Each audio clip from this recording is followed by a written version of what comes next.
imbaduko, imbaraga, ibikorwa, ibitekerezo bya benshi nibyo bitumye isi igeze ku muvuduko tubona ubu ngubu. Gusa ntabwo ariko bimeze kuri bose. Hari abatekereza ibintu bakumva yuko kugira ngo isi igere ku rwego iriho binyura mu nzira zoroshye, ariko ubuzima bushaririye, intangiriro igoye, gucibwa intege kwa benshi nibyo biza kuvamo ibisubizo bitandukanye. Ni Joyce Entertainment tubahaye ikaze. Kuva mu mwaka w'1821 kugeza mu mwaka w'1835 hari uwanyuze mu bwana bubabaje.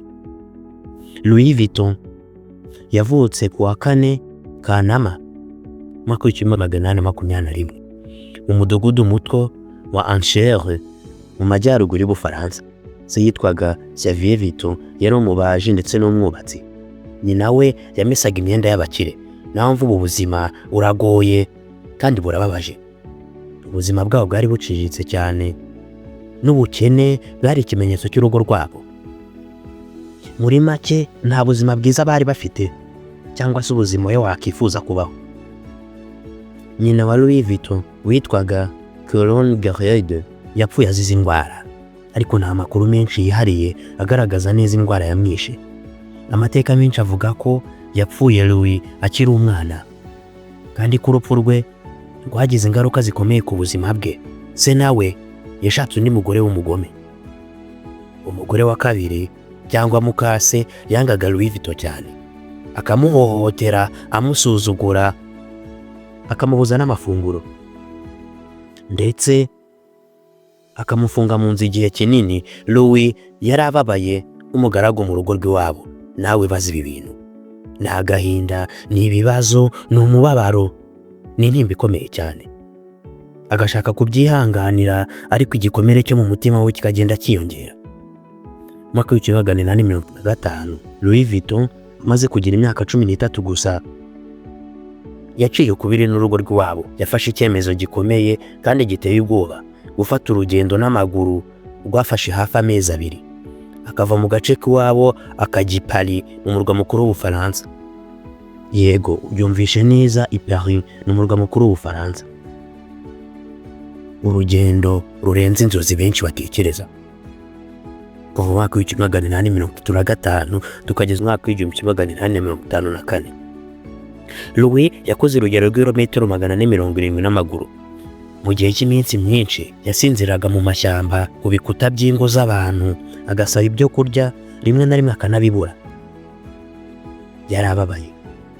Yageragezaga kwihanganira imvune, inzara n'ubwigunge, uko yari afite inzozi kuba umunyamideli. Igihe yafataga icyemezo cyo kujya i Paris, yari azi ko ibintu byahari byiza, ndetse afite inzozi zo kubona akazi keza. Ariko akigera i Paris yahasanze akarengane, ubukene, ubusumbane n'ubugome. Ariko ntiyacitse intege. Yari azi ko igihe cye kizagera. Yahise ashaka akazi ko kuboha, gusana no gukora ibikapu. Nyuma y'imyaka 17 y'imvune, guharanira kubaho no kugerageza amahirwe mu kazi, asana, akora n'ibikoresho ndetse n'ibikapu bicitse, yaje kubona akazi mu ruganda rw'icyamamare rwitwaga Monsieur Marchal. Icyo gihe niho ubuzima bwe bwatangiye guhinduka buhoro buhoro. Ubuhanga bwe, kwitanga no gukunda ibyo akora byatumye atangira kwizerwa mu gukora ibikapu byihariye byagenewe abanyacyubahiro b'icyo gihe. Iryo terambere byabaye intambwe ya mbere mu rugendo rwo kuba umwami w'udushya, rwo gukora imideli ihenze, ndetse no kwandika izina Louis Vuitton ku mateka y'isi. Gusa aha yari akiri mu rugendo rwa Monsieur Marchal, bivuze ko atari yagakoze uruganda rwe rwihariye. Muri icyo gihe ntabwo yari afite ubushobozi buhagije. Gusa uko yakomezaga gukora muri urwo ruganda, byamuhaga icyizere mu buzima bwe, ntigeze acika intege. Ibi rero byatumye kuva mu mwaka w'1852 akageza mu mwaka w'1854 akundwa n'abami ndetse n'abanyamideli. Ibi byose byabaye hagati y'imyaka ibiri gusa nk'uko tubyumvishe, guhera mu mwaka w'1852 kugeza mu mwaka w'1854 mu gihe cy'ubutegetsi bwa Napoleon n'Ubufaransa. Igihe igihugu cyari kiri mu midugararo n'ihindagurika ry'ubukungu, Louis Vuitton wari utangiye kubona ishema n'agaciro mu mwuga wo gukora ibikapu, yakomeje kurwana intambara yo kubaho n'ubuzima bw'ubukene.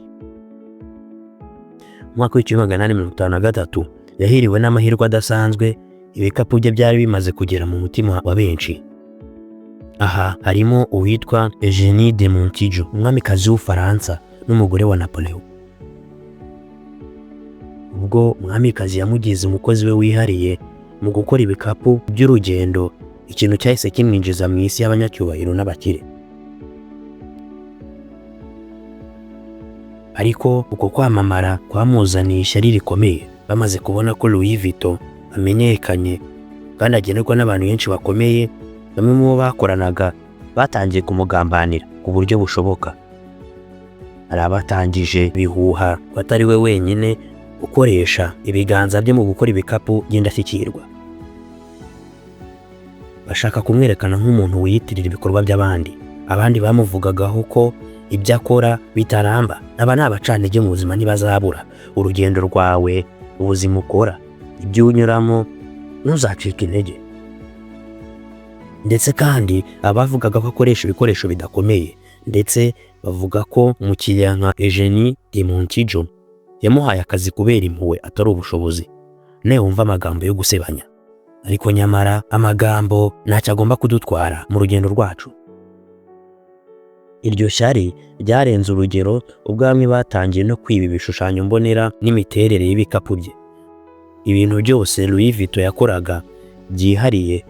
Bamwe mu bacuruzi batangiye gukora kopi zisa neza n'ibikapu bya Louis Vuitton, bashyiraho n'amazina asa cyangwa yanditse mu buryo bujyanye no kumukoraho abakiriya.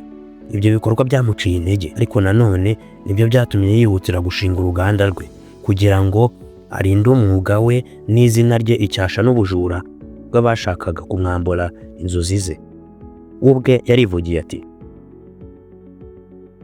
nashaka gukora ibikapu bitandukanye n'ibindi byose by'ingenzi bibaho. Icyubahiro cyanjye gishingiye ku bwiza, ubuziranenge no ku kuri. Yego, ibi byari ukuri. Ivuka rya Louis Vuitton ubu ngubu tubona benshi twambara kandi dukunda. Mu mwaka w'1854 kugeza mu mwaka w'1855. Muri uyu mwaka w'1854 Louis Vuitton amaze kubona ubunararibonye buhagije, yafashe icyemezo cy'amateka, afungura iduka ry'i Paris ku muhanda wa Rue Neuve des Capisonniers. Icyo gihe ntabwo yari acuruza gusa ibikapu nk'abandi, yari afite icyerekezo cyo guhanga ikintu gishya kidasanzwe cyari bugire uruhare mu mpinduka z'uburyo abantu bagendaga. Icyo kintu ni trunk, agasanduku k'urugendo benshi bari bazi nka briefcase. Mbere yaho akantu bakoreshaga udusanduku duto dufungika nabi, tudasirimutse, tutanasobanutse yewe kandi tugoranye gutwara. Louis yahinduye ibyo byose. Mu mwaka w'1858 yakoze briefcase ya mbere ifite imiterere irambuye, imeze nka mpande enye rectangle, aho kuba ifite igice kibyimbye hejuru nk'uko byari bisanzwe. Iyi briefcase ye yarangwaga n'ibintu bine by'ingenzi, ari byo: yari yoroshye gutwarwa, yari ikozwe mu bikoresho bikomeye, yinjirwagamo n'amazi, kandi yashoboraga guteranwa n'izindi ku buryo bworoshye mu ngendo zifite igihe kirekire. Yego, ibyo byahinduye isi. Abagenzi, abami n'abacuruzi batangiye kuyikunda ko yahuzaga ubukorikori, imideri, imikorere y'igihe kirekire. Ariko ibyo ntibyashimishije bamwe mu bamugiriraga ishyari imbere, ahubwo mu gihe cy'intambara ya kabiri y'isi yose, umuryango wa Louis Vuitton washinjwe gufatanya n'abanazi ubwo bafataga Ubufaransa, nk'uko bivuga mu gitabo Louis Vuitton et French Saga cyasohowe mu mwaka wa 2004 n'umunyamakuru Stéphane Bonchin. ngo umuryango wa Vuitton wafashije leta ya Vic iyobowe na Marshal Philippe Pétain banashinga uruganda rwakoraga ibintu bimusingiza harimo ibishushanyo birenga 2500 bya Pétain. Ibyo byatumye avuka uruntu. Bamwe bavuga ko Louis Vuitton yungukiye mu bufatanye n'abanzi, abandi bakabifata nk'amateka bashaka guhisha. Moët Hennessy Louis Vuitton, kampani ikomeye ibarizwamo Louis Vuitton, yavuze ko ibyo ari amateka ya kera kandi ko icyo gihe iyo sosiyete itari yaba Louis Vuitton, Moët Hennessy nk'uko twabibonye, ahubwo ikirimo mu maboko y'umuryango. Baravuze bati turi sosiyete y'iki gihe, turatandukanye, twihanganira bose kandi tuhagarariye indangagaciro zigezweho. Amakuru y'ingenzi kuri uru ruganda: iyi Moët Hennessy Louis Vuitton yashinzwe mu mwaka w'1947 ubwo Louis Vuitton yahuzwaga na Moët Hennessy.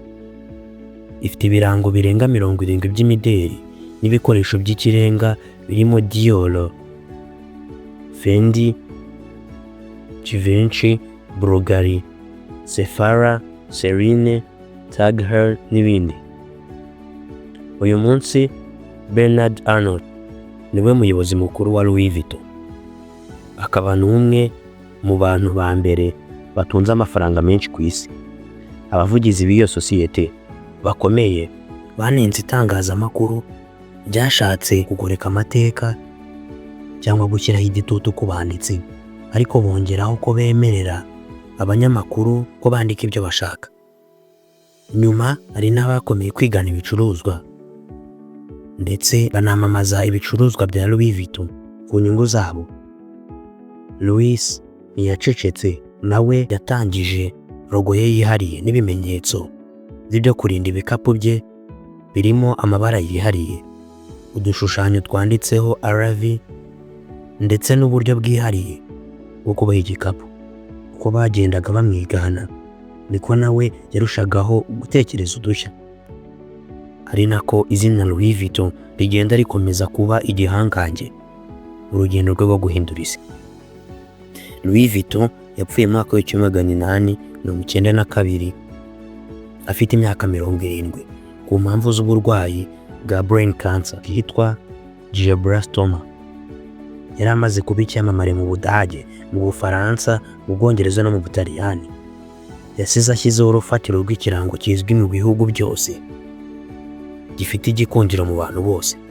Urupfu rwe rwari urw'umugabo wahindutse icyitegererezo mu gukora ibintu neza, aciye mu nzira z'inzitane, wihanganiye ubusharire bw'isi, ariko agakomeza izina rye kugeza rirambye.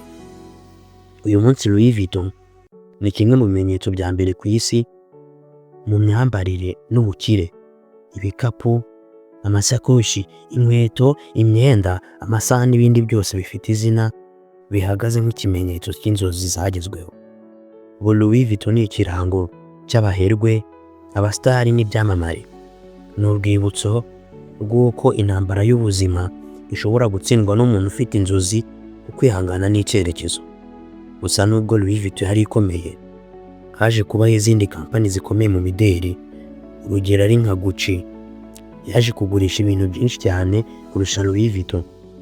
Gucci bwa mbere yatangijwe n'umugabo witwa Guccio Gucci wavutse 26 Werurwe mu mwaka w'1881 Florence muri Italy. Ubu Gucci ikaba ifitwe na kampani igenga ibicuruzwa byo kwambara benzwe ku isi. Amateka ya Gucci yose ndetse n'uburyo yazamutsemo wayareba hano kuri channel yacu. Kora subscribe kuri Joe Entertainment kugira ngo ubone ibiganiro by'umwihariko mu bukungu n'iterambere. Niba ufite ikibazo cyangwa igitekerezo, watubwira hasi muri comment. Ibitekerezo byanyu turabisoma kandi turabiha agaciro. Byari Ishimwe Joel, ndabashimiye.